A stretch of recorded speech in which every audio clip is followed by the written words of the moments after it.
Rain, rain, go away. Please come back another day. We have the Australian Open to play. Donna Vekic, Diane Perry. As always, this video is brought to you via the Doctrine of Fair Use, the fair dealing. We're in Australia, ladies and gentlemen. The fair dealing is in full effect. And, of course, the digital Millennium Mac. I'm your host, Good Energy. Welcome to Tennis in a Minute. Donna Vekic does what Donna Vekic does. One of the most fierce, intense players on tour. When you are facing Donna Vekic, listen, guys, she's going to let you know when she is not having it and she's about to go baseline on you. That's right. She's got one of the best baseline games in the business, and she puts up 9 aces as she takes out Diane Perry in straight sets. Other scores on the day: Kenwin Jong victorious. Bernarda Pera falls to Tatiana Maria. I told you guys, if Pera's not disciplined, she's not going to win that match. And yes, guys, Mirra Andreeva victorious. After Mary Boo played a pretty tight first set, but Mirra Andreeva would pull away. And I'm telling you guys, the tour is going through a transition where, look, the ladies in their upper 20s, we're seeing clearly right now this is a young woman's sport. And let's get to the main event. But first, Paula Badosa, vamos! She takes out Wong in straight sets. Paula Badosa is one of the most talented players I've seen in my life. And I'm going to tell you guys, not only is she left-handed, she plays consistently with her right-handed. In fact, I think she's more comfortable playing with her right hand. And ladies and gentlemen, she has asthma. She's just a talented tennis player. She takes out Wong in straight sets. Now, Wong, kind of like Barbora Krejcikova, she said, look, she doesn't want to be known as a doubles player, right? She wants to make a good, deep run in her singles career and be consistent. I think she can, but I don't know, much like Svitolina, she's just someone that I'm not really liking their game lately. And I think the personality doesn't go well with it. But she's out of there. Paula Badosa wins. Hey, maybe next year. Bouzas Maneiro, guys. I'm telling you guys, she can beat you inside the baseline. She's very fast, explosive. I like her mid-range game. If you can back her up deep behind the baseline, you have a chance. But I don't think that's Cartel's game. As Bouzas Maneiro takes the first set, we're on serve in the second. And Aryna Sabalenka hits hard, ladies and gentlemen. She scares me. Taking on Sloane Stephens, jumps out to a 4-love lead in cruise control. She's playing great tennis. But I told you guys, Sloane has made every single match against Sabalenka close because she's a good shot maker. Sloane is very experienced. He's very tenured. But I also said for Sloane to defeat Sabalenka, she's going to need a time machine. She's going to have to go back to where she was one of the most athletic players on tour. Her defense was backed by her speed and her athletic ability and her will to fight and win. Somewhere in the recent years, the last couple seasons, maybe I don't know, maybe even the last 3 to 4 seasons, Sloane has become very stationary behind the baseline. And this is my part where I have to give my fair criticism. Legally, I have to criticize these matches and give my opinion. And I think somewhere Sloane's game slowed down. She became a baseliner. And it's clear, right? It's evident. We all remember watching Sloane Stephens just hustle and chase down balls, defend the short balls. She was all over the place, right? Somewhere her game slowed down. She became this stationary baseliner, this counterpuncher. She's an amazing counterpuncher. She's an amazing ball striker. But if she can mix in her athletic ability, and look, this is where I talk about as the tour gets, as the ladies get up in their upper 20s, their 30s. And listen, guys, Here's a fun statistic that I bet you don't know. The average age in the top 20 is 28 years old. So what does that tell me?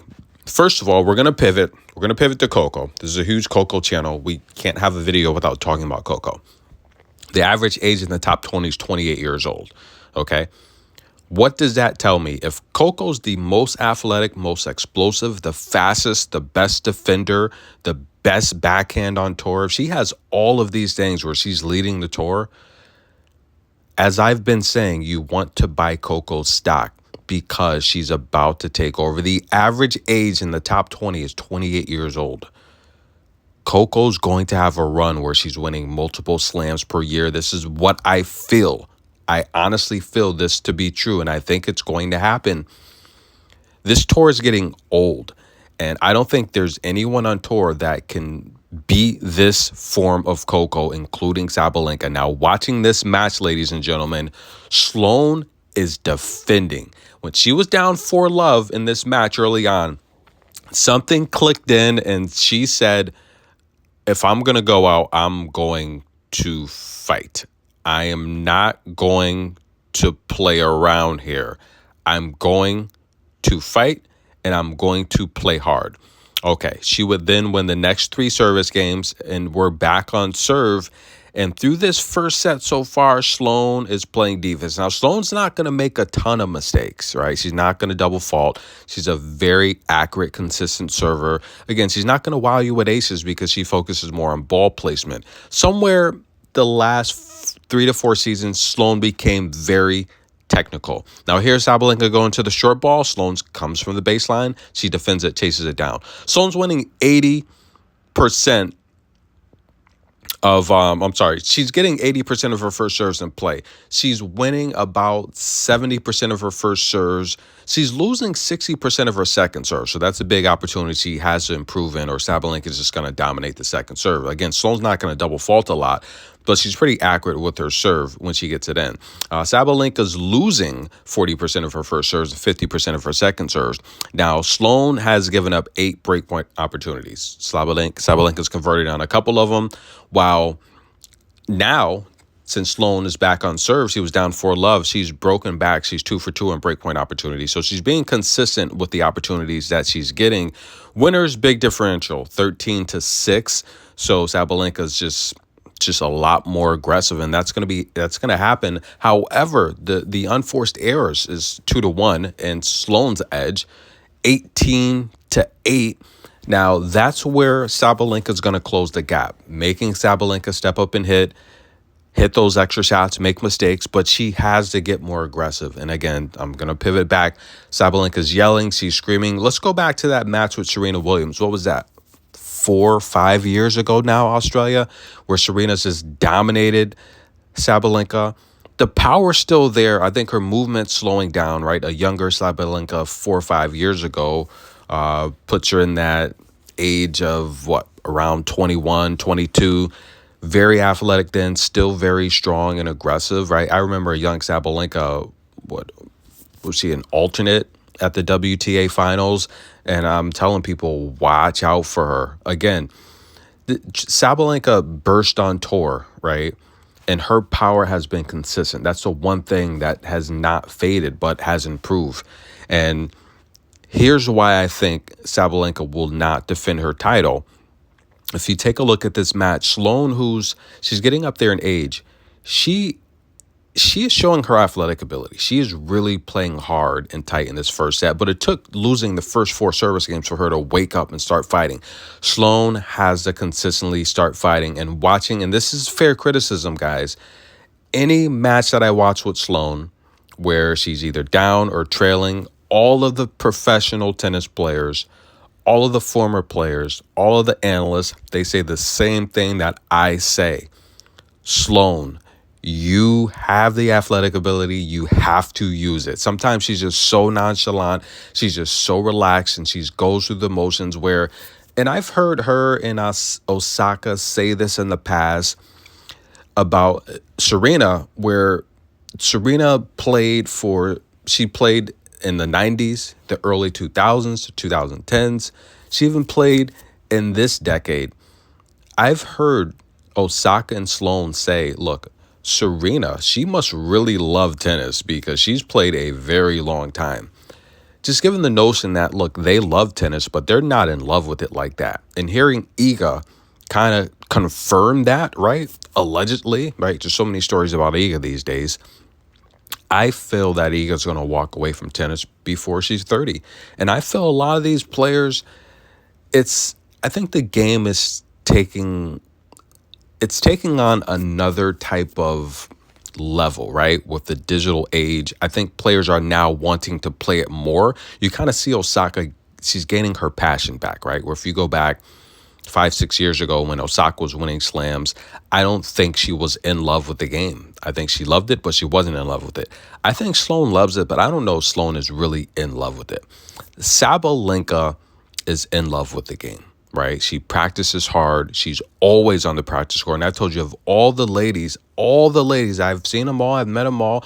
When it comes to all these top tier ladies, I'm saying Coco and Sabalenka practice the hardest. Sabalenka really puts in the work, and it shows why she's a multiple Grand Slam champion. But I think she's slowing down a bit, right? To see Sloane defend like this, there's nothing Sabalenka is going to be able to do with this informed Coco. Now, Coco's got to get past Sofia Kenin first, right? That's not going to be a walk in the park. If these two ladies meet, which they should, Sabalenka is not going to beat Coco. The way Sloane is just out hustling her at the net, and then Sabalenka starts to yell and get frustrated. If you make Sabalenka defend, she's going to make mistakes. Sloane gets to break back via double fault, Sabalenka, now, not exactly. She actually got the break on a point where she had a passing shot, but previous to that, giving her the break point was a double fault. You start to make Sabalenka defend, she starts to get tired. She starts to go more aggressively on the serve. She goes bigger on the serve. She starts to fall. She starts to yell and scream, and her game starts to crumble. Coco's going to make Sabalenka defend. She's not afraid of her power. She said her power she can handle. That makes it a very level playing field, and the advantage goes to Coco now, because now Coco has the athletic ability. She has a defensive ability edge over Sabalenka, the two-way play edge over Sabalenka, where she's bringing her forward, and I've highlighted all of those clips where Sabalenka's her feet. She's tripping over her feet. Looks like she has two left feet. I like Sabalenka. I think she's a great player. She's very strong, very aggressive. She's very passionate. I love her passionate. But there was a time where I used to do polls several years ago, and Sabalenka was rated the most disliked player on tour because of her attitude, her demeanor, the antics. Now, I've said she's pivoted. She's grown into a very beautiful adult woman right now. She's classy. She loves the fans, where there was a time where she would walk right by the fans. She wasn't really attentive to the fans. I think now she's shown and she's grown that she's a great tennis player and she's a great person. But still, that old Sabalenka comes out when you make her defend. And right now, Sloane is making her defend. Now, do I think Sloane has a chance to win the match? She does.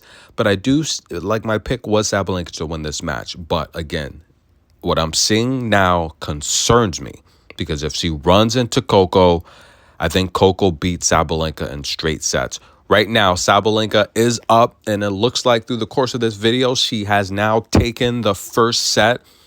So we are in the second set, and Sabalenka on the move early. Tennis in a minute. Get your popcorn. A lot of rain here in Australia, guys. That's going to affect coverage. We're going to have a lot of matches delayed. It's going to happen. It's so hot and humid. There is going to be rain, but we have confirmed long hair don't care. Leylah Fernandez gets past Stardupseva in straight sets. Did you see Jorge, guys, with his hair down? I love it. Do you see the effect I have indirectly? Look, I'm not going to say indirectly, but you see the effect that I have? The guys, come on now. Show some love to the channel.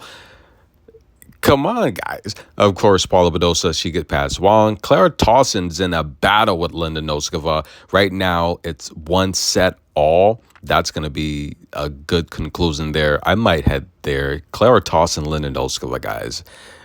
Two big-time hitters. We'll be back. Sabalenka takes the first set, and she's screaming, she's yelling, she's passionate. Here's the thing about Sabalenka. She is going to fight for what she wants. She's going to fight for her wins. This is what I like about Sabalenka. She's going to fight. Players like Coco, they're going to fight. They're not going to go out without a fight. There's very few players on tour that I can say that.